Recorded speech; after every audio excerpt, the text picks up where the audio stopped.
Greetings and welcome everyone. Please let me know if you can hear me well by typing a Y on the text chat.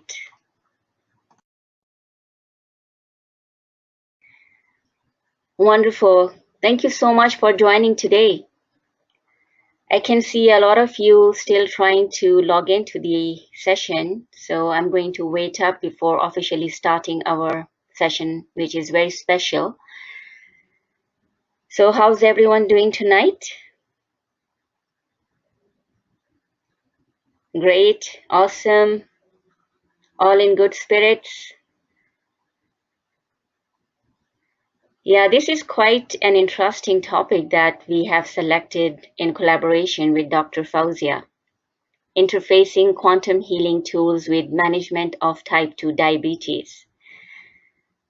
So make sure that you all are away from all kind of distractions for at least an hour and a half, as this session will be a bit longer than usual, as there are going to be two presentations.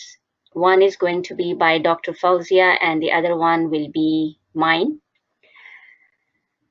So in this unique and special session for today, I'm going to be talking about how the quantum healing tools can be interfaced easily without any conflict of interest and outcomes with the management and treatment of the diseases. And in order to support this topic, I have a very special guest on board today. I will be giving you all a brief introduction about her, and then I'm going to open the mic for her to share with us her wisdom and knowledge. It will be a great session for all of you, as you are going to learn something new away from what my usual topics are. After her presentation, there will be an opportunity for everyone who is joining live to ask her any question. She's going to stay with us for the remaining of the presentation. However, I will be muting her line after her presentation and question answer session. So make sure that you are ready to ask any questions after her presentation is complete. Please do not ask any questions during the presentation, as she's going to go in a flow with the discussion about the management of type 2 diabetes. All right? So, who is Dr. Fawzia? Dr. Fawzia is a diabetes specialist. She is a CEO and founder of Diabetes Wellness Center in Lahore, Pakistan. She is also an insulin pump and CGMS trainer. She completed her MBBS from Fatima Jinnah Medical College, Lahore, Pakistan, and then she did her Masters of Science in Diabetes from University of Warwick in United Kingdom. Additionally, she undertook the fellowships in diabetes management and training from Arizona, United States. In her quest to empower herself in the best way possible, she has acquired several advanced level trainings to support her practice and mission to serve her patients in the best way possible. Additional to her routine clinics, she is also an active international and national speaker. She is on the advisory board for various prestigious pharma companies. She is also in charge of intensive insulin therapy units, the CGMS, which stands for Continuous Glucose Monitoring System. She is taking care of those clinics as well. Additionally, she is involved in educational and research clinics. So as you can understand, her plate is pretty much full all the time. She has also been awarded as Best Diabetic Educator and Trainer for several past years. Wow. So I believe that we are in a good picture of the contributions of our honorable guest today, and it is a great opportunity to bring together the realms of energetic prescriptions and medical health care for a more impactful management and treatment of 3D diseases. It had been my vision since past several years to interface energy work with medical healthcare and to facilitate at some time some clinical trials to see how impactful the combination of two can be. So I totally believe that with the quantum shifts that are happening in the world, new insights and areas of opportunities showing up, this will become a possibility. So with the vision to serve humanity in the best way possible, I will now invite Dr. Fawzia to assist us all in understanding more about the management of type 2 diabetes. So Dr. Fawzia, are you all set and ready? I'm going to unmute your line. Please go ahead. Yes, hello everyone, and thank you so much, Fawzia, for such a kind and generous introduction. It's a pleasure to be on your forum today, and I want it to be an interactive session, but we'll keep the questions till the end. We are going to talk about something which is about the chronic, very old disease, which is called diabetes. Diabetes, being one of the chronic diseases of the humankind, has been identified from the prehistoric ages, like the Egyptian manuscripts mention about diabetes, the ancient Indians, they mentioned about diabetes. So we came to know that the ancient people, the prehistoric people, were also well aware of this disease, which we call today as diabetes. However, this disease was not called diabetes a long time ago. The Greek people used to call it as a passing through, which means the melting of the muscles and the bones, or to pass through means because of the excessive urination, the patients or the people who will develop diabetes, they keep on peeing and passing urine a lot. So they named or coined this disease as pass-through one, and then it was called diabetes. Now, this was something about the ancient times. Coming back to our modern era, to our modern age, the IDF, that is the International Diabetes Federation, in the year 2003 has looked into the prevalence of diabetes worldwide, extremely alarming figures that came up. And they said that around 382 million people are living with diabetes worldwide. The most alarming thing out of this was 46% were still undiagnosed. So majority of the people still do not know that they have diabetes, and they are having all the problems that diabetes can create in their bodies. So why we are talking about diabetes? Because it is a chronic disease, because it's called the mother of many diseases. It brings with it a lot of other problems, and we definitely don't want our population or anyone who has a strong family history of diabetes to suffer from this disease, because it's a chronic disorder of carbohydrate, lipid, and protein metabolism.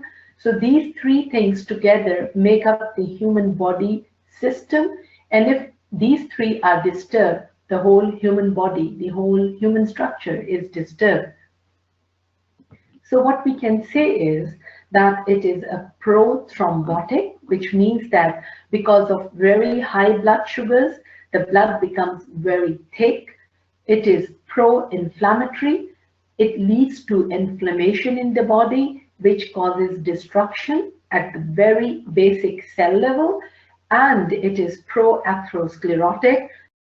Pro-atherosclerotic means that because the blood becomes very thick and the inflammation process sets in the body, small plaques are collected in the blood vessels, and they keep on growing and growing and growing till a day comes when they block that blood vessel, leading to a heart attack or a stroke or a kidney problem or an eye problem or some amputation or problems in the fingers and decreased blood supply to the feet. So anyhow, diabetes is a pro-thrombotic, pro-inflammatory, and pro-atherosclerotic disease. And what do we have to do? We need to be proactive actually. So the more we know this, the more we learn about this, the more we'll be able to look after our body and our mental health. Diabetes could be type 1, which is autoimmune. We do not know what happens, but in the young people, in children, in kids, it suddenly occurs and there is absolutely no insulin in the body of those young people, and they have to survive on the insulin that is provided from outside. Since 1920s and 1931, when Benton and West introduced insulin in Canada, there has been a great revolution in the field of diabetes. Now, the young people or the old people who do not have enough insulin in their body, they can take genetically modified insulin, which is ready outside, and they just take it via a syringe or an insulin pen, and they inject it in their body. Very easy to say like this, very difficult to go through it. So we totally believe in empowering our people, diabetic community, to learn exactly what is type 1, how it should be treated, how to keep them socially active, how to keep their morale boosted. Coming to type 2 diabetics, actually it is familial, it runs in the family, it comes in the genes. There is insulin deficiency, but there is also something which is called insulin resistance, or they could be both. Then we have a GDM, which is gestational diabetes mellitus, and it comes in females when they become pregnant, and if they have this familial disease in their body, the burden of pregnancy brings it out. So we hear this a lot, that 10 years back, when I was pregnant, I had diabetes and they treated me with diet, they gave me some insulin, but the moment we delivered or I delivered my baby, I was absolutely normal. So I thought it's gone. And then 10 years down the line, here I am sitting with this disease. So where was the problem? The problem was actually in educating and empowering that female that the pregnancy diabetes does not go away with delivery. The diabetes is in the body, the stress has been removed, the placenta has been removed, so the body has come down to its norm, so it will use the insulin in a very nicer way. However, these females should learn to adopt a healthy lifestyle in order to delay the progression of this disease.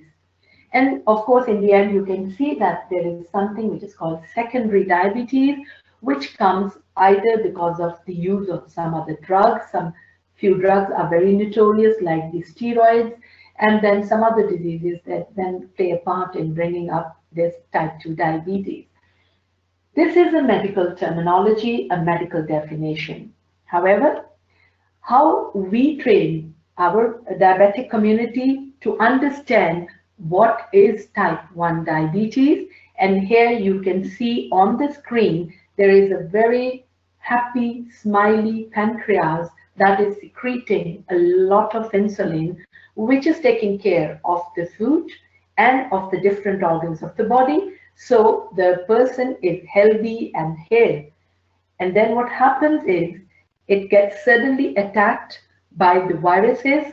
We still don't know, but sometimes a child will come up with a history. The parents will tell us he had a very or she had a very bad sore throat, and there is a recurrent attack of sore throats or tonsillitis, or the child had measles, mumps, or rubella in their early childhood. So these viruses then somehow or the other, they attack the beta cells of the pancreas, which actually produces insulin.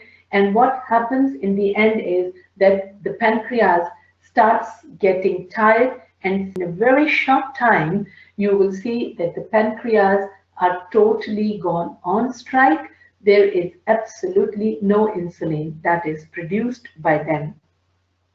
This way, it is very easy to explain to the parents and to the children that what is actually happening inside their body. Now, when it comes to a type 2 diabetic, what we do is that we explain to them that you have insulin relative deficiency and you have insulin resistance. And they say, Doc, what do you mean by insulin resistance? And we show them this diagram, a door with hinges which are broken, but the door still cannot be opened. So it means that this door is shaky, wobbly, but it is not being opened properly. This is exactly what happens in a type 2 diabetes, that the doors of the muscles are not opened properly so that the insulin can go inside, taking the sugar from your food along with it and give it inside the muscle cells. The muscle doors cannot be opened without the key of insulin. And if there is a relative deficiency of insulin, not all doors can be opened properly in the muscle areas. So proper disposal of sugar from the bloodstream into the muscles is not done. And that is what we call insulin resistance in medical terminology.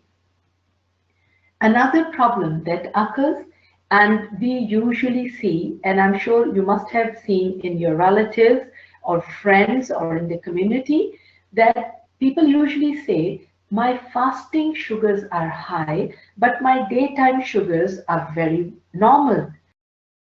It is true, they are right, because what happens in the early phases, there is a lot of glucose that comes out from the liver faucet, and we call it a leaky liver faucet. The liver is a storehouse for our extra glucose, which is stored in the form of glycogen. So when we go on for a longer fasting period, we are not eating, our liver starts giving out the sugar supply, so our brain does not get a millisecond delay in receiving the sugar, without which the human brain can never work. So we call a leaky liver faucet defect of the liver in a type 2 diabetic. Now coming to the scientific part of how to represent or what is the progress of the disease of pathogenesis of a type 2 diabetes, this is a conceptual diagrammatic representation, but it really makes sense. What happens is that at the time, if you see this dotted red line in between, it is the time a person comes to know that they are diabetic. But unfortunately, this disease has started tickling and it is there in the body minimum of 4 to 7 years. And nobody will know unless they keep on checking their blood sugars. That is why prevention of type 2 diabetes is the hot topic throughout the world. Now, the first graph that you have just seen, the line that came up, is showing insulin resistance. The insulin levels are higher even before the diagnosis of the disease. And the insulin production in this bluish line is also very high till the day it starts deteriorating and coming down. So the frank diabetes shows itself and a person comes to know that they do have a problem. The beta cells in the yellow line, it keeps on pushing so that they can produce more and more and more insulin, as we can see with this bluish line, but they become so tired in the end that they cannot meet up the requirement of the body because the liver, as I just told you in my previous slide, is becoming leaky. So you have a lot of sugar from the gut, from your stomach, and then you have a lot of sugar coming out from the liver. So the beta cells totally give up in the end and they say, that's it, you need to do something.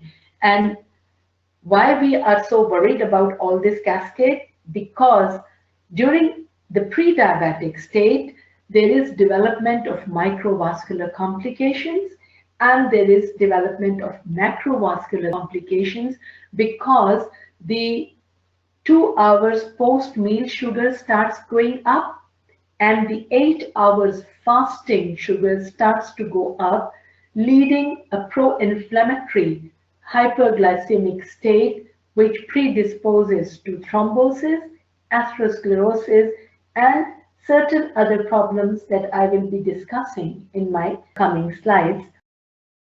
This is what the basic of type 1 and type 2 diabetes is.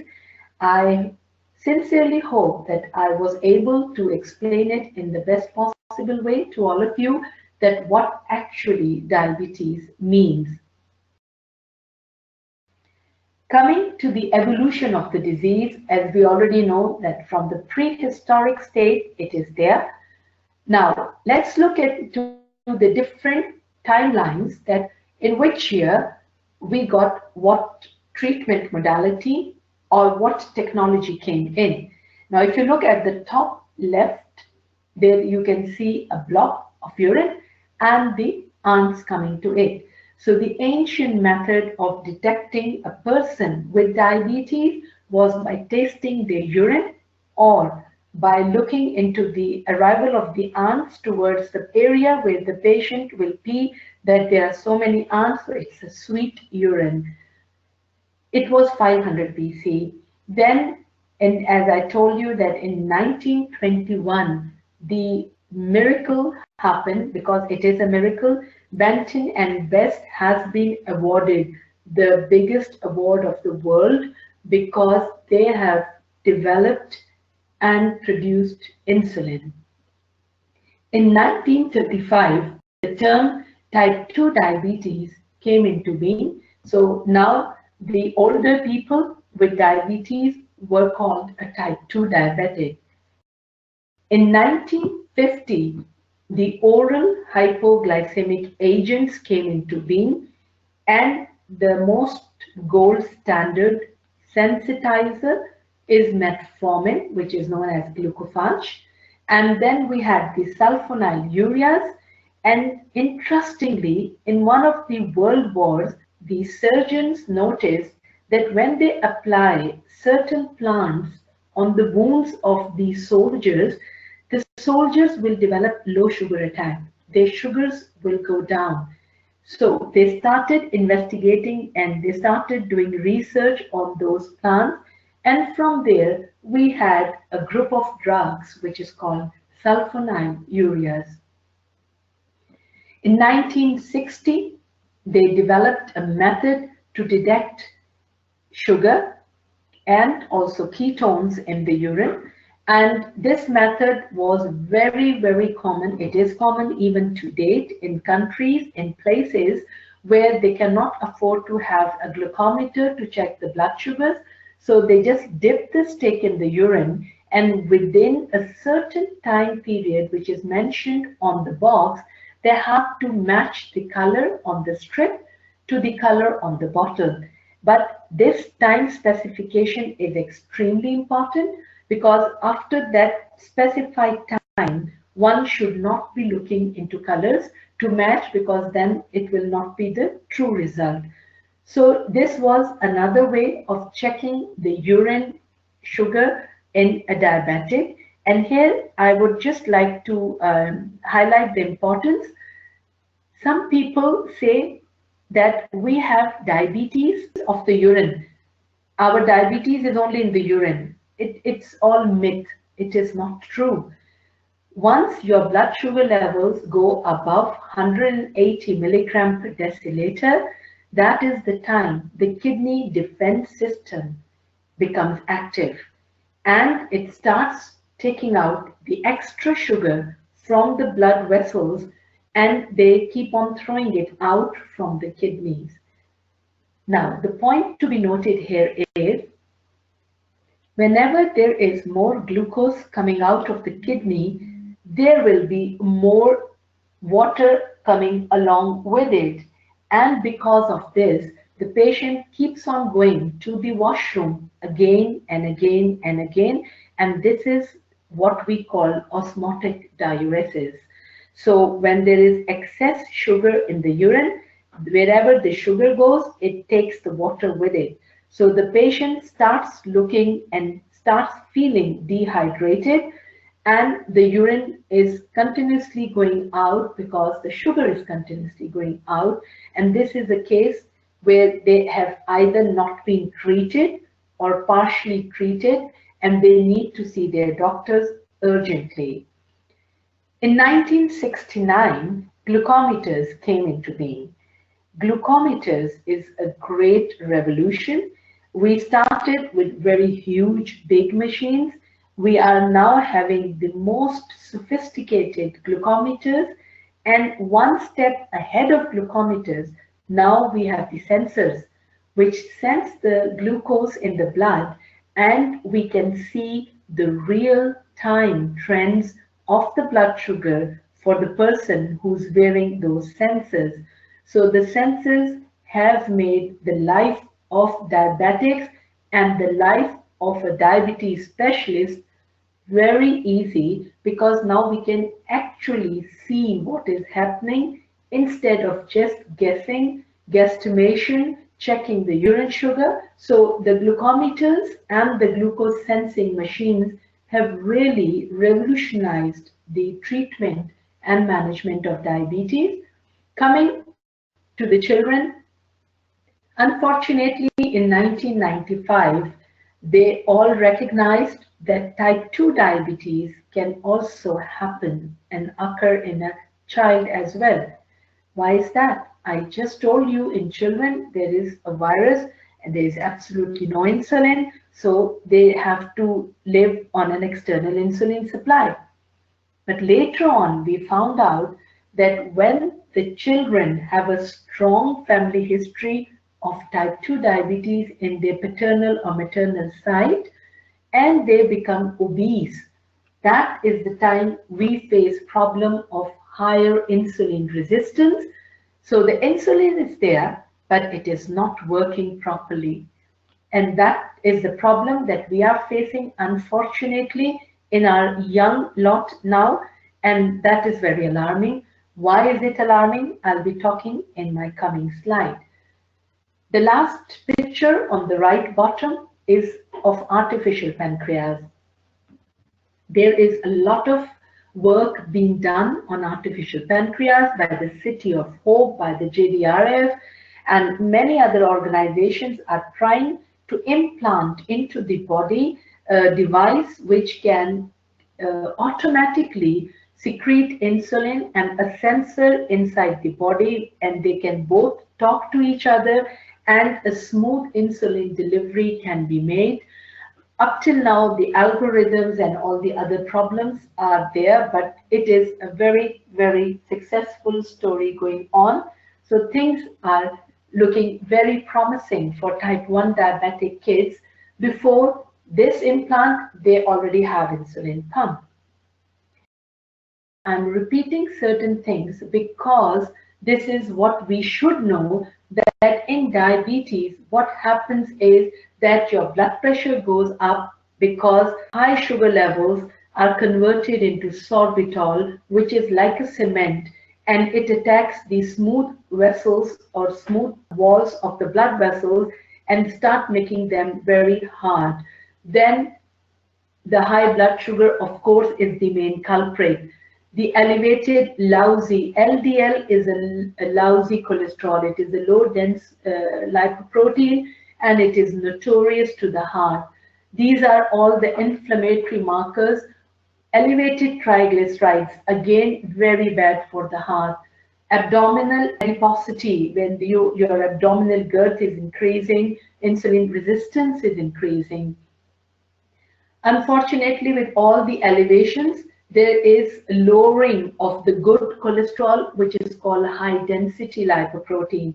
What we want to see in a lipid profile picture of our diabetic population is a low LDL and a high HDL. But unfortunately, because of the prothrombosity, we see a low HDL and a high LDL, and all these interchangeable things, and of course, smoking that aggravates all these factors, and it gives them a push to speed up. It gives them a turbo boost so that everything multiplies fast.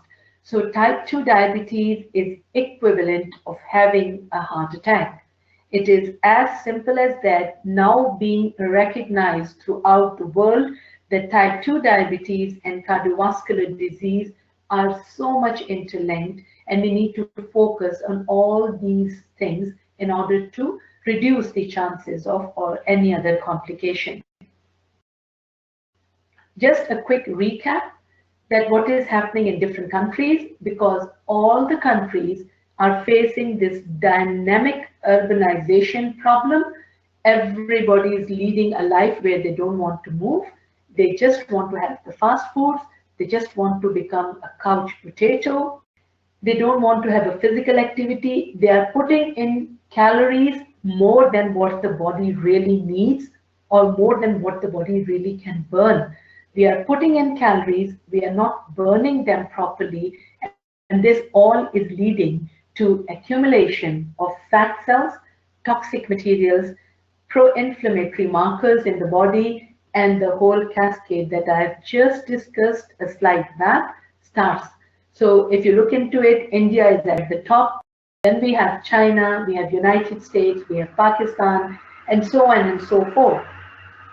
With every year, the countries are changing their position. We just highlighted my country because we say it is a tsunami in the MENA region because of the urbanization and lifestyle changes, and we can see that how fast this is moving on the upper notch. Once diabetes is there, it is there for life. If it is not a secondary diabetes, and if it is a type 2 or a type 1 diabetes, it is there for life. It is a relationship which has developed without your consensus, whether you wanted it or you don't want it. It is there and you have to cope up with it. The best thing is cope up with it with a positive mind. Now, looking at the risk factors, we have the non-modifiable risk factors, which we have no control over. And unfortunately, that is the race and ethnicity, age over 45 years, family history of diabetes, and history of gestational diabetes. These are the factors we cannot change. So these are the non-modifiable risk factors. And knowing our ethnicity, our age factor, our family history, knowing that I, being a female, had a gestational diabetes history, we can still work on these factors to delay the progress. But the modifiable risk factors for type 2 played the major role, and that is the physical inactivity. So we need to be active. Count your steps. Now we have all the modern gadgets in the world. You just wear your watch, which tells you the heart rate, how many steps, how many calories you burned. So it keeps on giving you more and more info. Unfortunately, what I see now is, as a physician and with my experience of 25 years in the field of diabetes, the more information we are getting, the more easy the life is becoming, the more problems we are getting in our body because we are becoming physically inactive.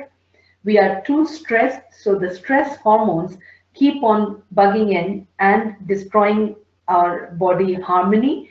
And this all leads to a lot of problems that can create diabetes easily. A person with diabetes will have skin tags on the body. The back of the neck, the armpits, or the groin area will become velvety black. These are the things that we look for, insulin resistance. And when we treat and they reduce weight, all these signs start going back. We start seeing reduction in the color change, reduction in the skin tags and all that. So yes, we can do this, but if we want to just stay like a couch potato, if we are not considerate of looking at and keeping an eye on our waist, we just want to come home, sit on a sofa, have all the junk food, watch TV, then we are heading towards a metabolic syndrome. And the metabolic syndrome, if present with 3 or more of the following 5 risk factors, it means trouble. So what are the risk factors we have? Abdominal obesity, in men more than 102 centimeter of more than 40 inch. In women it is more than 88 centimeter. Then we have high triglycerides. Then we have low good cholesterol. We have high bad cholesterol. The blood pressure, systolic and diastolic, are going higher, and the fasting glucose levels are going higher as well. So any 3 of them in a person means they have metabolic syndrome and they are heading towards a great illness which needs to be tackled. I really didn't want to show you this, but unfortunately, to understand the consequences of not looking after yourself well, ignoring your diabetes, you can face, anyone can face any one of these problems if they are not careful. And these problems affect each and every part of the body. But what we see and what is very dangerous is a stroke. It's a heart disease, on the skin, recurrent bacterial and fungal infections, very dry skin leading to a lot of itching, sexual dysfunction both in males and females, very poor blood supply to the lower limbs, to the far off places of the body, which are the hands and the feet, which leads to gangrene, which leads to skin disorders, in which the shin of the person becomes black and it's very itchy, and it's called macrobiosis lipoica diabeticorum. Very difficult name, but believe me, this, when it comes, it doesn't go away. Visual impairment, we have the kidney diseases, we have the autonomic neuropathy, in which sometimes a person has severe diarrhea, or sometimes they have severe constipation, or when they are eating, they start getting a lot of sweat on their forehead, which is called gustatory sweating, or when they eat 1 or 2 bites, they say, I can't eat anything, I'm too full, and they can stay without eating anything with this fullness, feeling of fullness for the whole day. So this is very bad. And then the worst thing is the sensory impairment. When the hands and feet start feeling numb, they start feeling the pinpricks as if the ants are crawling on the feet or on the hands, or the worst thing is that they start feeling this burning, stabbing pain, and worst at the end, when nothing is done, they stop feeling anything. So it's become an insensate foot, and that again leads to ulceration and amputations. So this disease needs constant monitoring. As I said, it's there in your body, it's gonna stay there. I always tell my diabetic population, my diabetic kids, my diabetic champions, I call them, I always tell them, hats off to you. Knowing that there is something inside you, you have to fight day in, day out, 24 hours, 7 days a week, 365 days in a year. So it does affect, and it leads to depression and other mental disorders. It can affect your gums, risk of infection. As I said, it can lead to a very low sugar levels or very high sugar levels. But why?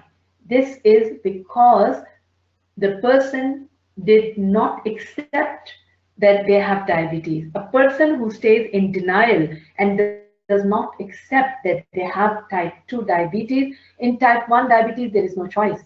Their condition becomes so severe that without insulin, that person, that child cannot survive. So they end up more in depression and other mental and behavioral changes, and we do psychotherapy. And I think the session after my session now with Shazia is going to help you all to understand how to relax and detox your body, detox your mind, and to make yourself lighter. So the good hormones are produced in the body, which keeps your diabetes under control. What will be our targets? What are the things that will tell us that yes, we are in a good shape and our diabetes is good, or whether we are diabetic or we are pre-diabetic? Now, the fasting plasma glucose, if it stays between 110 to 124 milligram per deciliter, that is impaired fasting, and that is pre-diabetes. The oral glucose tolerance test, in which we give 100 gram or a 75 gram of glucose in a glass of water, it is very, very sweet. And if the reading comes bit more than 200, it is diabetes. And if it is between 140 to 199, it is pre-diabetes. The HbA1c test, which measures your last 3 months average blood glucose in the body, if it is more than 6.5%, it's diabetes. If it is between 5.7 to 6.4%, it is again pre-diabetes. And the random plasma glucose, that is the random PG, if it is more than 200, it is 100% criteria to be announced as diabetic. These are the values for diabetes and pre-diabetes that we need to keep in our mind. Now coming to the diagrammatic presentation of what really happens. When you eat your food, it comes from your stomach, it is converted into glucose, it goes into the bloodstream, and when the glucose enters the bloodstream, the signals from the brain goes to the beta cells to produce insulin, and insulin is produced in response to the glucose that came from the gut, and this will lead to the disposal, or the sugar in the blood vessels will be taken care of, and it will be taken to the liver, to the muscles, and to the lipocytes, to the lipids and adipocytes. So this is how insulin works. Now in my next diagram, what I'm going to show you is what really happens in a type 2 diabetes. When we were students, we were told that diabetes is an imbalance between the pancreas, the liver, and the brain.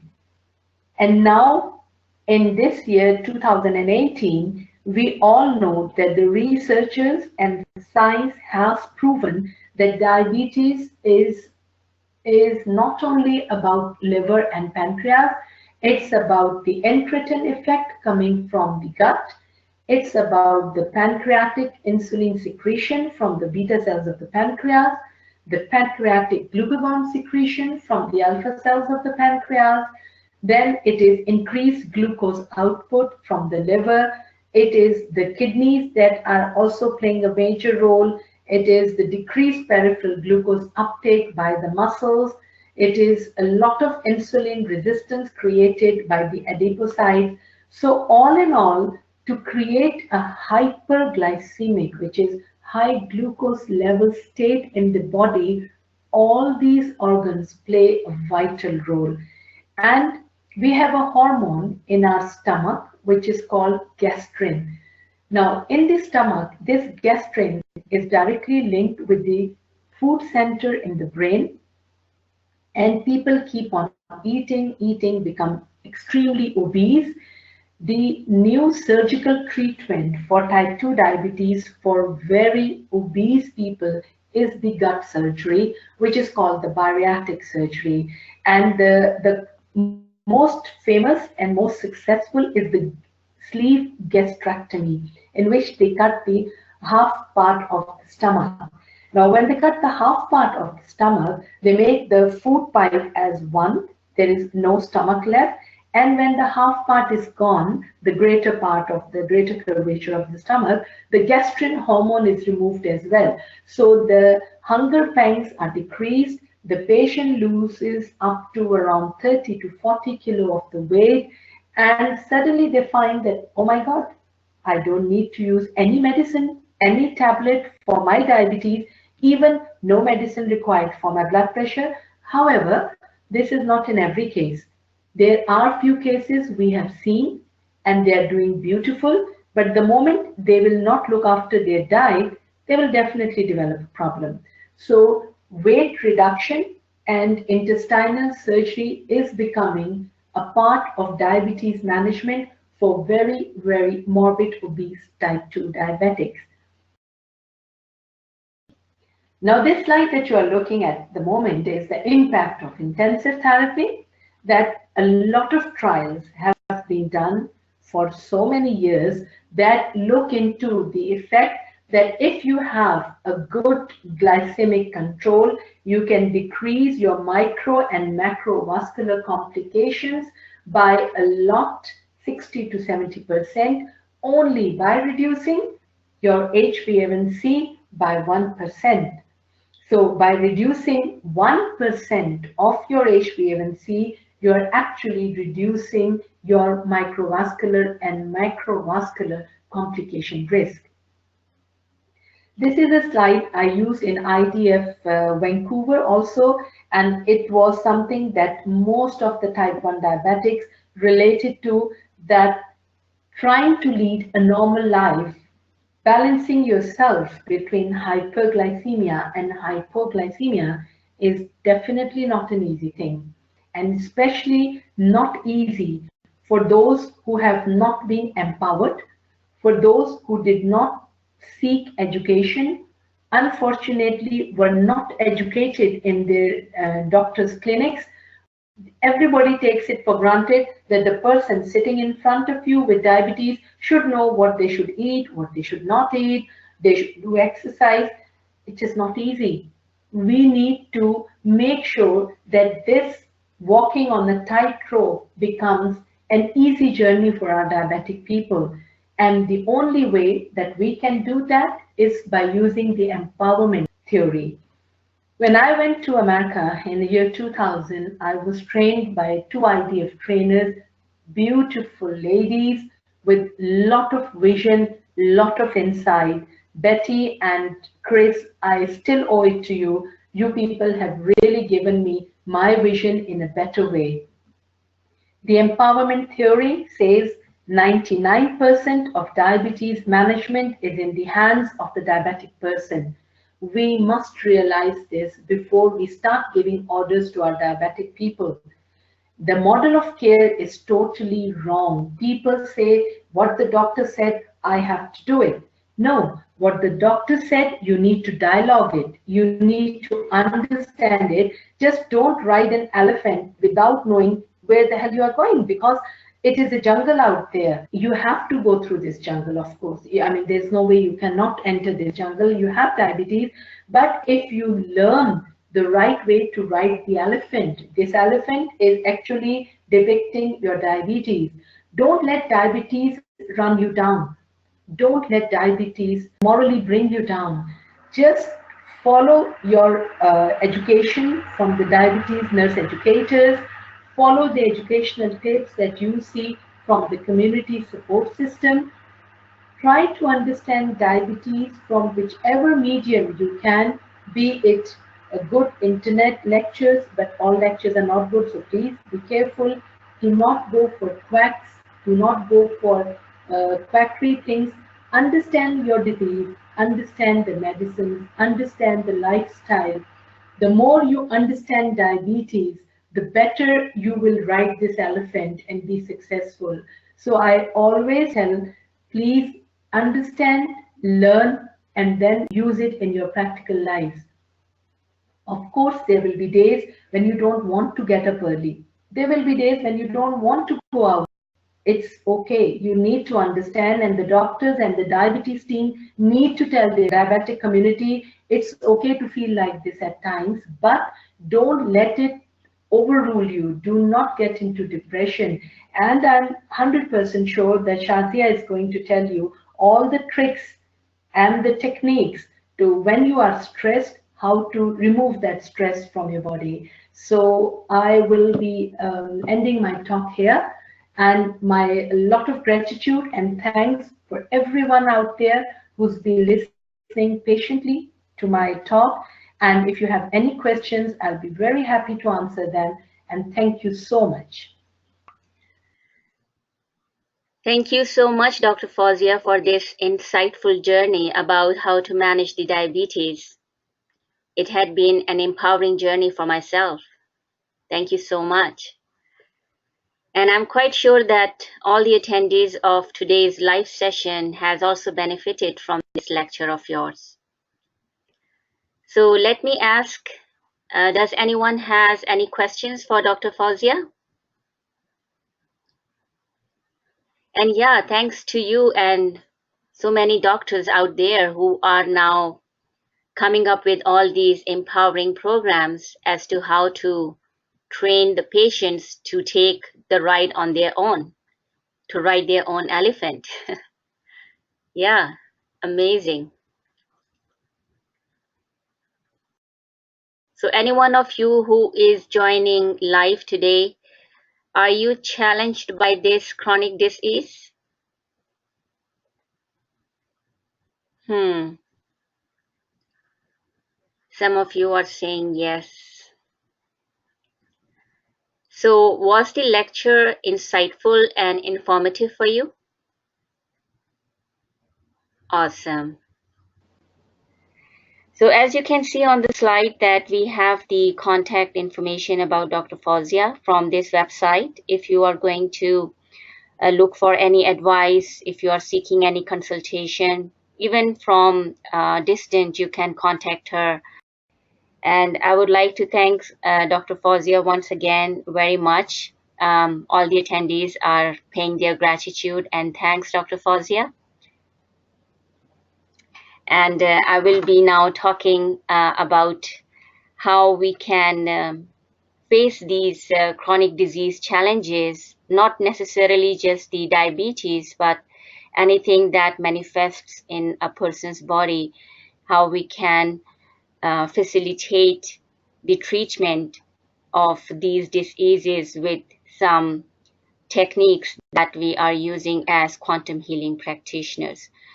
So I will be muting your line, Dr. Fawzia. Thank you very much once again. Thank you so much, Shazia. Thank you.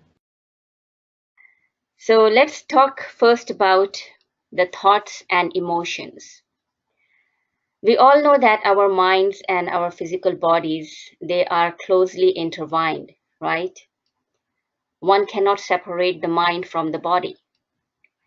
And you probably also understand and will agree with me that our thoughts impacts our reality and all of our choices. So for instance, when a person think of something sad, they feel a physical heaviness in their heart. Similarly, if a person is feeling nervous, then there is a butterfly-like or a knotted feeling in the tummy. So you can imagine like what is happening basically is that some impulses of thoughts are triggering these reactions in your physical body. Because understand that thoughts have the power to create things, to create reality. The byproduct of our thoughts are emotions. So whenever we think about something that happened in the past that was not for our highest good and has somehow created a disharmony for us, we immediately start triggering the emotions of sadness or maybe anger or frustration, stress. So when we feel strong emotions like fear, stress, anxiety, resentment, or even jealousy, it immediately impacts our physical bodies. The first thing that starts getting affected is our breathing pattern. Our breathing pattern gets affected. We start feeling stiffness in our muscles. We start experiencing headaches. We also start feeling tired more quickly. You can name whatever thing comes in your mind. Remember that every single cell of our body has been created by divine God in a way that it has inbuilt intelligence within it. Every cell of our body has an intelligent mind of its own, and it has the power and a reservoir of emotions. It stores the emotions as a data bank. The great thing about being in our human perception, though, is that we have been gifted by Almighty God the gift of a free will choice, which means that we are free to choose what we want to think, what we want to feel, and what we want to act upon. Our choices, in turns, results into taking inspired actions, which determines what we would like to experience in our reality, right? So at the same time as God Almighty has gifted us the free will choice to make choices on our own, He has also gifted us with a conduct of life which clearly shows ways to live our life with love, peace, harmony, and contentment. So in general, when we choose to go against God's will, we end up creating entanglements in our thoughts and we start energizing emotions which are not for our highest good, emotionally or physically. Anything to manifest into reality goes through a sequence. It always starts with a thought. Now, based on the choice you are making, whether it's a free will choice or a God's will, the thoughts can be either negative or positive. In any case, a thought triggers emotion. Again, based on what is fed to the emotions can either be negative or positive. And what happens as a result of emotions is the action. The result again depends on what was triggered from the emotion. The action is going to be either negative or positive. And this sequence creates an experience in a human perception and thereby creates a reality for humanity. Remember that everything that you energize, you actually helps in its real lifetime creation. Based on the action that you choose to take, you are co-creating a reality for yourself and others. Are you getting my point here? And also remember that you being a single human with any kind of thought, whether positive or negative, you are actually contributing big time towards the collective reality, which is the reality created by the thought forms of everyone who is around us. You can take an example of how powerful our thoughts can be. The topic about the insulin pumps, for example, what Dr. Fawzia was demonstrating as a type of instrument that is used for diabetic patients, the latest insulin pump or the technologies to manage diseases, they all first came as a thought, right? It was a thought in someone's mind, which was energized by the emotion of excitement and a willpower to serve humanity in the best possible. That emotion triggered the inspired action to actually conceive that thought in the reality and make it a reality for everyone. And this just one single thought in one person's mind has served millions across the globe. Now people with diabetes are benefiting from that one single thought that manifested into the reality in the form of the latest technology. The same goes, for example, for the mobile phones. Like just a decade ago, it was not such an intense reality for everyone, but now it has become an intense reality. We are all actually dependent on our mobile phones 24/7. Again, how did it happen? How did it become a reality? It manifested into reality because of one person's thought of making this possibility, energizing it with his or her emotions of excitement and joy and possibilities, and then putting commitment to convert it into an inspired action to bring this device into reality. So I hope that you are understanding where I'm taking you towards, that basically every single thing in our surrounding was once just a thought. And now, in the present now moment, you have the power to change your thought for the better opportunities for yourself and others, or the opposite. Now, the most important aspect of our thought, as I have just shown you here on the slide, are the aspects of it being positive or negative. Thoughts of judgment, hatred, thoughts of anger, resentment. What is coming in your mind? What kind of picture can you see? What kind of reality is coming in your visual? Hatred, anger, judgment, resentment, guilt, fear. Of course, a dark and negative, non-harmonious reality, right? The opposite of these thoughts would be love, peace, harmony, joy, basically what divine God has gifted us as a free will choice. Just saying the words love, peace, harmony, laughter, happiness, it lights up our heart. Just the choice of these words alone. So imagine if by just using these words, our entire body immediately feels an energetic shift, what kind of energetic impact it brings to our food. What kind of energy are we sending to the medications that we are consuming to help ourselves get better in the 3D?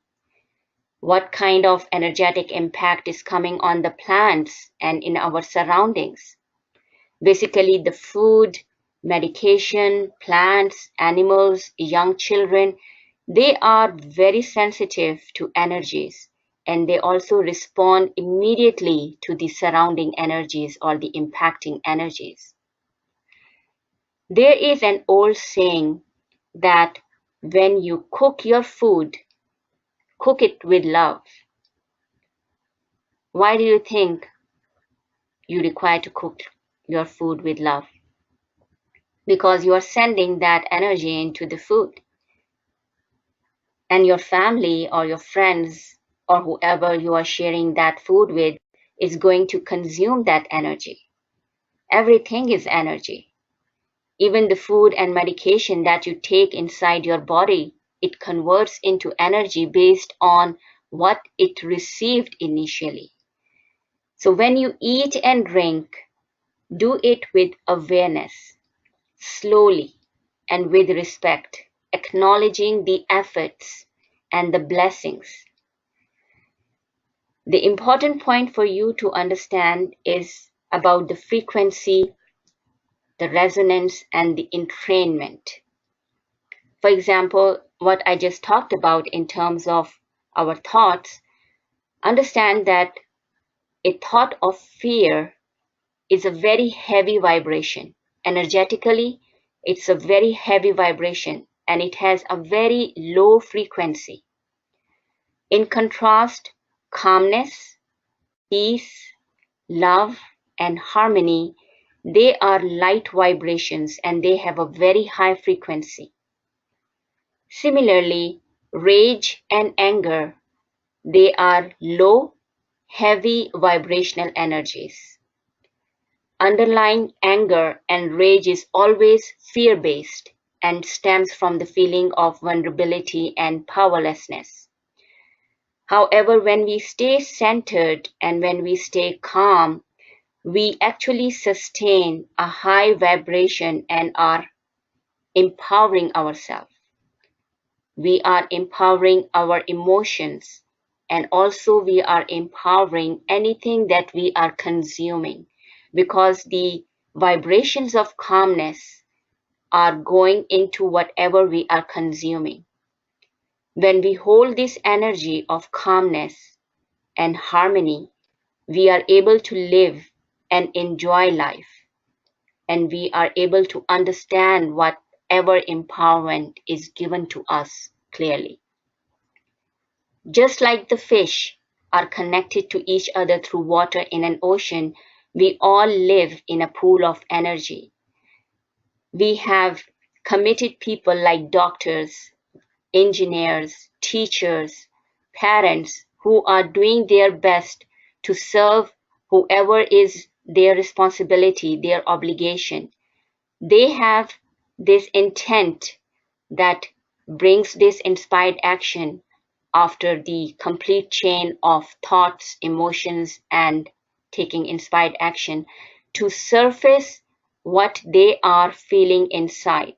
So whenever a person is engaged with a doctor, for example, an empowered doctor like Dr. Fawzia, they are not going to lose anything at all. They are going to gain a lot of insights about how they can manage their own disease in the best way possible, because the intent, the thoughts are very powerful. The intention and the thoughts and the emotions are there to serve humanity, to bring the best for humanity. So when we energize ourselves every day with empowerment of our own thoughts, we actually become that source of empowerment that everyone requires to gain from. Because everything is interconnected, everything is energy. And when you are vibrating with a high energy, with positive thoughts, you are impacting everyone in your surrounding. When you are ready to learn, when you are committed to manage your problems with more high vibrations, you are always successful. The law of resonance is closely interrelated with the law of attraction, which determines precisely that what you will attract into your life is based on the resonance or the frequency of the energy that you are projecting. Everything starts from within. We can only project a higher, joyful, and positive energy when we are on a higher frequency level. For example, when a challenge shows up in life, like a chronic disease, what is your choice of action? Are you going to give up, or you are going to face it? Again, as our honorable guest has mentioned in her talk, that if a person is diagnosed with diabetes type 1 or type 2, it is an emotional time, and it requires a lot of efforts, money, dedication, commitment to manage the disease and get it treated. Yeah. However, the quickly a person understands and comes in terms with the fact that they are diabetic and they require to take an inspired action to empower themselves, the better and easier it becomes for them to live their life more easily with that chronic disease. Do not allow any challenge that shows up to bring you down, because this is not the default characteristic of humanity. Humanity has been blessed with the power to co-create their reality, with the power of their thoughts, with the power of their emotions. All the tools and techniques have been given by Source God to help us to live a better and more empowered life.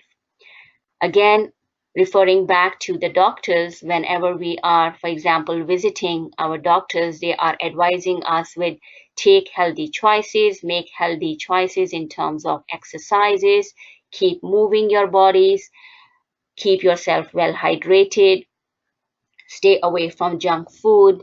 And like for a diabetic patient, there are always advices to move around as much as possible, go for long walks, eat after every few hours to stay healthy, because that's the pattern somehow for diabetic patients.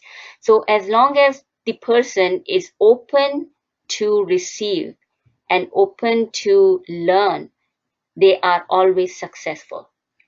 If you go with a closed mind and your mindset is already there that no matter how much treatment I'm going to get, I am not going to get well, well, guess what? You have already programmed your entire body, which is very intelligent, by the way, that you are not going to get well. Again, your thoughts have created a different reality for you. Even though the best possible medical treatment is available for you, however, with a negative mindset, you are not letting that treatment to help you. So your thoughts, your emotions, your inspired actions, they are all interconnected, and the way you project yourself depends on what you are feeling within. Also understand that when we choose living a life full of drama, because I say choose because it's always a choice point. You always choose what you want to do in your life. So if any person chooses to live a life full of drama, their metabolism, the ability to convert food into energy, it starts getting diminished as well. And also with time, the body starts experiencing low energy and becomes susceptible to fatigue. Then in turn, it also brings down the immunity of the body, which is basically a resistance from getting sick easily. So you see the impact here? So what you project through your thoughts and emotions attracts the reality for you, period. The frequency of one's thoughts and emotions determines precisely what they attract in their life. And all healing techniques, whether it is a medical science, whether it is quantum physics, whether it is energetic work, they are all based on the law of resonance. Your breath plays an important role in calming down yourself and getting in tune with the flowing life force energies. At times when we are busy and we are in a rush to do things, we hardly breathe. Like I personally do the same. When I'm very busy in my work, at times I stop breathing. And then I realize that, oh, I am getting dizzy. What's going on? And I start taking deep breaths to bring myself back to my normal state. Did any one of you had a similar experience that when you're very busy, when you are at computer, you stop breathing? Yeah, so for you to be in control of your thoughts and emotions, it is important to observe slow, deep breathing. When we are observing ourselves with this slow, deep breathing, we actually are becoming more aware of who we truly are as an empowered being, how much potential we have within. The breath itself is a connection to divine God. You breathe in the life force energy and you breathe out the life force energy. It's a free gift from divine God. It's a tool, and we call it a quantum tool here because it doesn't require any lack and limitation of time and space or age or gender. It's a free tool available. So this is a part of the quantum healing techniques, the use of breath. Inhaling at the count of 4, holding it at the count of 4, and exhaling through your mouth at the count of 8. A very simple exercise.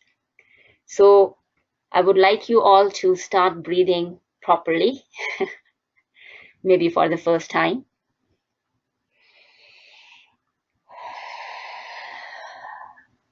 Inhale at the count of 4. Hold it at the count of 4. And then exhale through your mouth at the count of 8.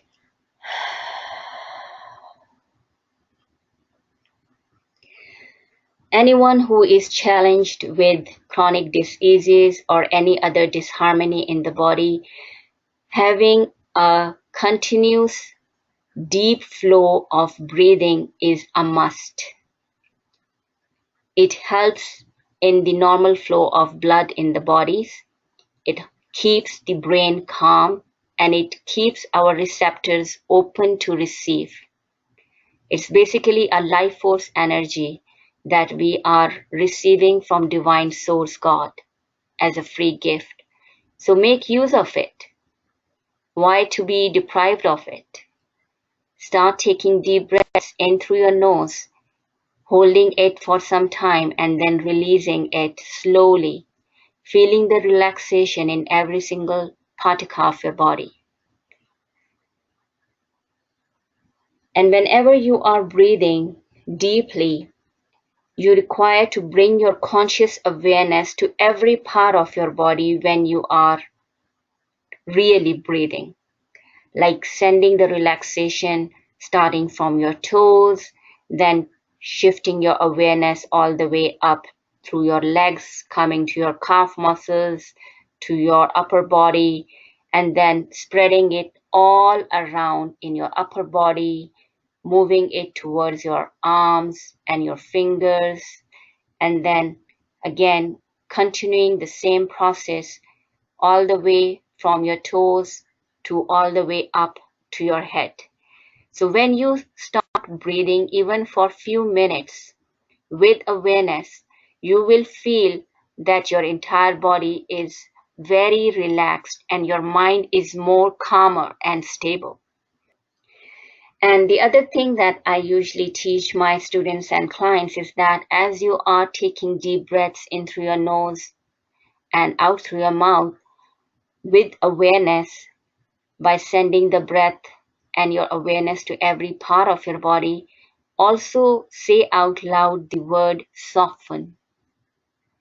Like I would like you all to practice this with me a couple of times so that it will become easy for you to do it on your own. Count at the count of 4 and inhale.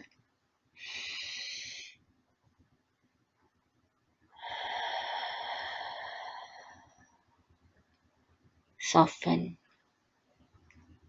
So use this word soften. You can, by awareness, send your breath to your upper shoulders, which are usually stiff because of the emotions running in your body, mostly stress. Levels are high because of the thoughts running in all directions, doing multitasking.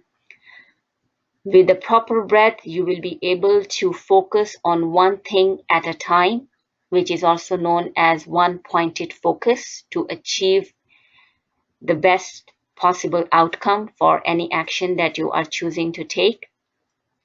Your entire body language is going to change. You will become more contained, more calmer within yourself just by breathing properly. There are several exercises that are also available. Maybe you can also surface the internet to check them out. There are yoga postures that will help any patient or any normal person to maintain a continuous deep breathing pattern going on in their body. And at the same time, if you will just look around yourself, there is an abundance of healing powers given by God Almighty. Like just looking around, you will see a lot of greenery.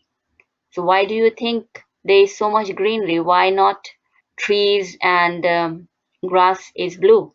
Why is it green? Well, because green has a very soothing effect on your eyes, and it also relaxes your eye muscles. Similarly, when you are closer to any water reservoir, you feel more calmer, you feel more contained, your emotions are more in control because of the soothing sound of the water. So there is an abundance of quantum healing tools all around you in the form of colors, in the form of sound tones, in the form of geometry. We are all a sacred geometry, if you will look it that way, right? A miracle of creation. Every single thing around us is a miracle by itself. So start opening your mind to the possibilities of bringing more calmness, more peace, and more harmony within your body as you are undergoing any challenge in your life. Let it be fighting any chronic disease, let it be fighting any relationship stress. Connect yourself more with nature. Connect yourself more with circumstances that you can create for yourself. Like, first of all, love yourself. When you stand in front of the mirror, smile at yourself. Don't frown at yourself. You are a beautiful creation by the Creator. Appreciate who you are. Appreciate every single aspect about yourself. You are a unique creation. Nobody else is like you. So be proud of your uniqueness. So these are some empowering points that I really want you guys to take into consideration, that as you are challenged in your life with difficulties, you can always calm yourself down. You can always empower yourself by choice, by choosing more positive thoughts about yourself and others, by energizing positive emotions about yourself and others, and then by taking inspired actions which will be resulting in positive outcomes. And one more important point to understand about entrainment is that entrainment is a process by which things align their movement and energy together to match in rhythm. When two bodies are vibrating at different frequencies through resonance and entrainment, either the lower vibration will come up, the higher vibration will come down, or they will meet in the middle. Okay, so there is always a meeting point. And you probably have experienced this several times in life, that when you are in the presence of some people, you are feeling comfortable in their presence, even if they are strangers. Why do you think that is? Or when you are visiting a place, you immediately feel happy and at peace. On the other hand, some people and some places makes you feel uncomfortable and you start feeling irritated and boring. Why do you think this happens?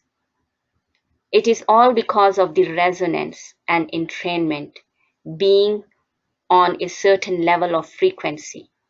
When your frequency, because of your emotions and thoughts, is high enough, you will always be happy in a similar frequency. If your emotions and thoughts are low and are creating a lower vibration for yourself, you will never find yourself happy with high frequency people. You will always feel bored, or you will say, what are they talking hocus pocus? And you're going to find excuses not to be in their company. So again, just understand that there is always a frequency level that determines what you choose in your life. And your frequency basically all originates from your thoughts and your emotions. Make it a choice to create uplifting thoughts about yourself, about your goodness, about your well-being, about the treatment that you are undergoing. Keep a beautiful visual about the outcome of the treatment. Stay positive about how you can manage any chronic disease or any challenge of your life, because these are very empowered tools additional to the learnings and the teachings that you receive from your practitioners. You require to bundle all this together in order for a better outcome. And what do you think is the highest possible energetic frequency in the universe? Anyone from my students here? What do you think? Yeah, the frequency of love, of course. And we all have a choice point to vibrate with this frequency. Start with yourself. Start loving yourself. Get inspired by yourself. You don't require to put anyone else on the pedestal and start worshiping them. You require to put yourself on the pedestal. Admire yourself. Love yourself. And only then you'll be able to distribute the same frequency to others. Because again, there is a saying that you cannot pour out from an empty vessel. right? So make it a choice to send the highest possible vibrations of love to yourself. Be grateful for your being a creator of your own reality. Be grateful for coming in this life to experience life. Start loving yourself, sending out the vibrations of the same frequency to your food, to your medication, and basically to everything that is around you. Because again, it is a choice point. Love and joy are universal vibrations which allows people to receive and spread these powerful energies to everything and everyone for the betterment of the entire humanity.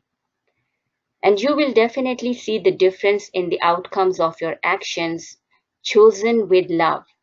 Even when you are undergoing a treatment, don't get pissed off. Don't feel frustrated. It's an opportunity for you to get well. So embrace it. Learn about it. Empower yourself of how you can get out of this challenge with the management and with the modalities that are offered to you. Couple it with the energy work. Become a more empowered human being, not just for yourself, but for also the people who are connected with you. Because as you become down in your moods, there is a fluctuation of your energies that brings the moods down. You are actually impacting the entire family. And then you will start attracting a similar frequency in your life. More negative emotions, more negative outcomes. So be very mindful of what frequency you are vibrating and oscillating with. The tools which we are using as the quantum healing practitioners, they are basically created and served with the powerful energies of love and joy. And just as a part of my practice, I would like to share the disclaimer for this work that there is no higher power other than God's, and the power of our intentions and what we choose to believe in. The codes of Ah, which are the quantum healing tools, they have always been created to be a reminder of this power. The codes of Ah sessions do not replace any medical intervention. They are used to increase one's own self-healing and self-mastery powers. And if you remember, I was talking about the abundance of these quantum tools that are given to us by Source God in the form of geometrical shapes, in the form of colors, in the form of pure air and water. So when the codes of Ah are created, they are actually created as geometrical shapes, and they have a certain frequency of colors, of sound tones, and their impact is basically very mild and it's very soothing. It helps in bringing down any kind of anxiety levels. It reduces the stress levels because, as I mentioned earlier, the intent and the thoughts are the powerful tools in the creation of anything, right? And the tools that we use as quantum healing tools are basically made with very powerful intent, with a lot of prayers, with a lot of powerful thoughts of serving humanity. So as we all believe in the power of intents and prayers, this is what makes the foundation of any treatment to be successful, whether it is through medical intervention, whether it is by using quantum healing tools. So just like you can send your good wishes and prayers to anyone, anywhere in the world without the limitation of time and space, so does the frequency of the quantum healing tools, as these are living codes of consciousness. And being living codes of consciousness means that these are interacting with your energy as per your requirement. They are designed and created with great love, intense, and powerful prayers. And I have talked a little bit about entrainment and resonance. So again, just be aware that using quantum healing tools What we facilitate as practitioners is the frequency entrainment. At the same time, we are assisting a person to understand about their perceived challenges, and we assist them to relax, to get grounded, and to entrain their thoughts with universal powers, and we help them in bringing their thoughts to a more positive level for the better impact and outcome of their choices and their plans. So do you see any conflict here between the medical interventions and the quantum healing tools? You are yourself a quantum healing tool, basically. So if you are going to say yes, then you are denying your own existence. Of course not. There is no conflict.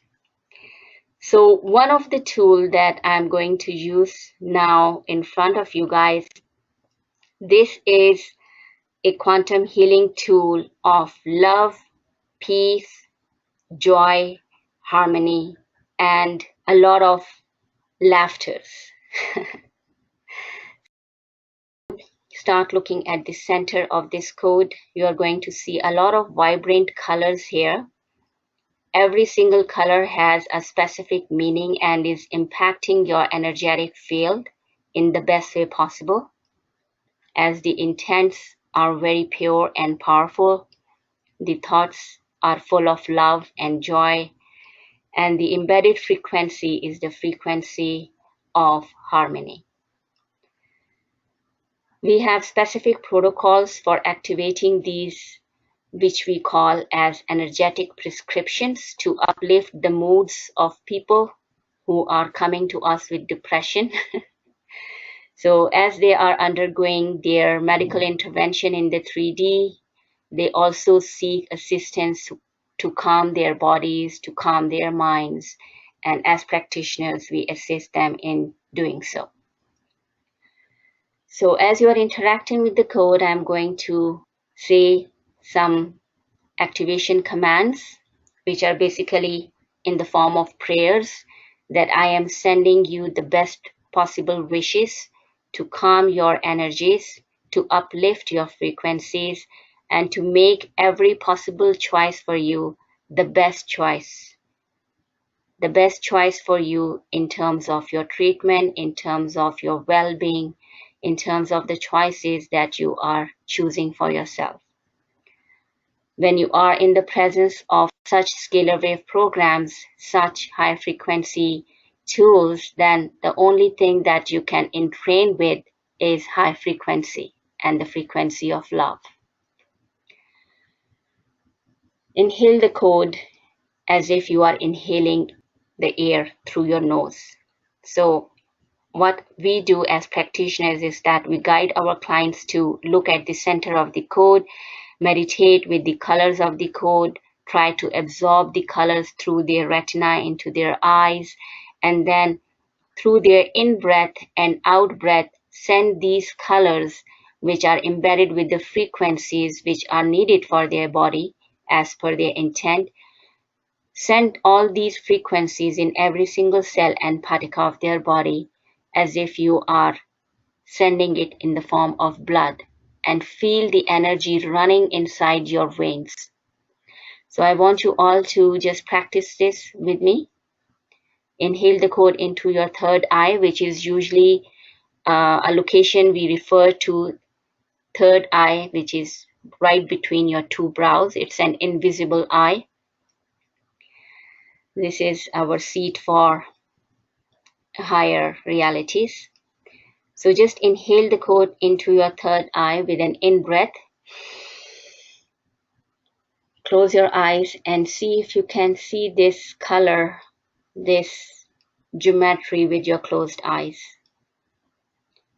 And then with an out breath, send it as if you are sending a wave of energy in your entire body.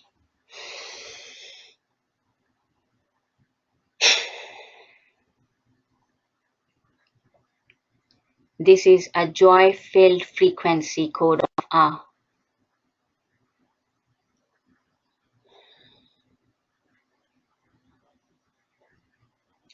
It is humbly requested in the name of divine love and by the laws of the golden liquid rooms and alchemical powers that 11-11-11 joy frequencies activations code of be fully activated in each of the four brain centers: pineal, pituitary, hypothalamus, medulla oblongata, each of the 15 chakras and DNA template for all the attendees of this webinar, assisting them to fill their entire energy body with the high frequency of love, joy, harmony, and contentment so that they can face the challenges of their life in the best way possible and in line with their higher selves.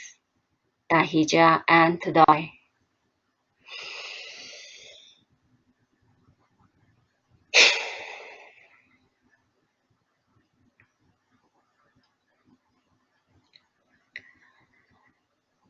For a lot of medical people, this might look like an odd thing, but for the energy practitioners, this is a routine life.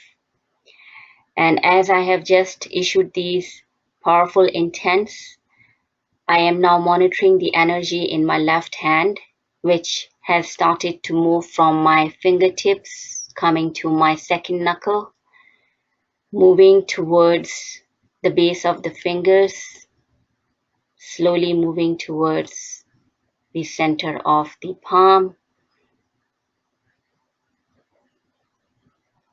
and moving towards the base of the palm and going quantum. So this is our way of reading the energy signatures to know that the frequencies have been received by the person we are sending these frequencies to. And usually the integration period is from 3 to 7 days for these powerful frequencies to show their impact. However, you will definitely be feeling a lot of tingling sensations in your body in the form of heat or cold sensations. And at times you might even feel thirsty because of the high frequency of these geometrical shapes. A lot of high frequencies are embedded in the form of intense thoughts, prayers. Everything, as you know, is energy, and the entrainment do requires a little bit of time. So keep an open mind, just the way you require to keep an open mind to receive the medical intervention. Keep an open mind to receive the energetic prescriptions, because they go side by side and they always work together for your highest good. Yes, Rosie. So one of my attendees here is sharing that she had tinglings all over her body and had waves of energy pulsating. Awesome. Yeah, it's a beautiful code. It's a code of consciousness, and it really helps people to get into a beautiful mode of joy and happiness. It's a code of happiness. And yes, I will be sharing the presentation with everyone, so you will have the chance to revisit Dr. Fawzia's lecture to empower yourself more with how to manage type of diabetes, whether it's type 1 or type 2. Knowledge is power, so keep equipping yourself with powerful knowledge, keep empowering yourself, because this is who you are, an empowered being. Never put yourself down the pedestal. The pedestal is only for you. All right, everyone. I'm just going to wrap up the webinar for tonight with my final slide, that quantum healing tools and disease management can work side by side, make healthier choices in food and thoughts, clear the negativity that blocks the energetic field and hence disrupts well-being. And by clearing negativity, I mean the thoughts, the pattern of thoughts. You require to shift it. Become more positive about yourself and about everything that you are receiving. This life has been given to you to experience it in the best way possible. So make a better choice. Keep your motivation higher and stay committed to live happier and healthier. Again, this is a choice point. Okay? And of course, when you yourself are happy, joyful, and healthier, then even if you are not, you can always make an effort to contribute with your physical participation in achieving and spreading happiness, love, and compassion. But in order to be able to spread these powerful frequencies, you require to have them within you. Everything begins from within. All right? So thank you very much, everyone. Let me know if you have any question for me. And I am humbly grateful for your presence for such a long time with me and Dr. Fawzia. Dr. Fawzia and all of your colleagues, thank you so much for being on the webinar, honoring us with your presence. Jyoti, Rosie, Christina, all of my beautiful colleagues, friends, clients, and students, thank you very much for your presence with me tonight. I love you all. Much love. Thank you. Salamat.